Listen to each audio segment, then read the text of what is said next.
అయినా ప్రభుత్వాలు దిగొచ్చి అధికారులు దిగొచ్చి ఈ న్యాయమైన విజయనగరం జిల్లా గజపతి నగరం మాజీ శాసనసభ్యులు బొత్స అప్పల నరసరయ్య ఆదివారం వైసీపీ కార్యాలయంలో మాట్లాడుతూ కూటమి ప్రభుత్వ వైఫల్యాలను దసరా పండుగ తర్వాత ప్రజల్లోకి తీసుకెళ్తామని చెప్పారు.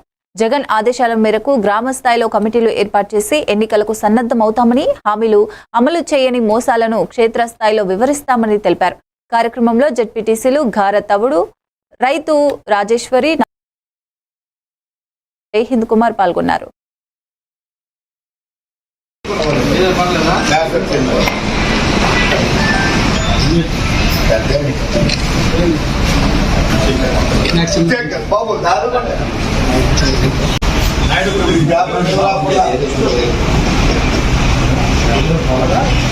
అసెంబ్లీలో ఏ విధంగా మాట్లాడారు మేము చాలా తీవ్రంగా ఖండిస్తాం. మేము ఒక మాజీ ముఖ్యమంత్రి పట్టుకొని ఏ విధంగా ఆయన మాట్లాడాడు. ఒక సినిమాలో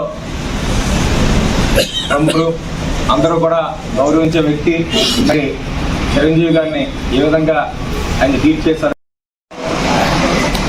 కౌన్సిల్లో చైర్మన్గా ఉంటే ఏ విధంగా ప్రోటోకాల్ పాటించకంటే తెలుగుదేశం ప్రభుత్వం ఏ విధంగా అవమానపరిచిందో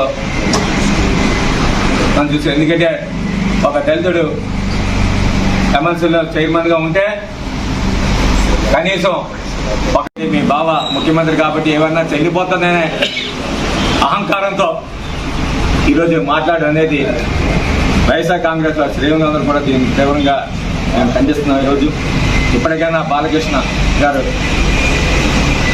దీని మీద క్షమాపణ చెప్పాలి. క్షమాపణ చెప్పి పెద్దరికం నిలుపుకోవాలి.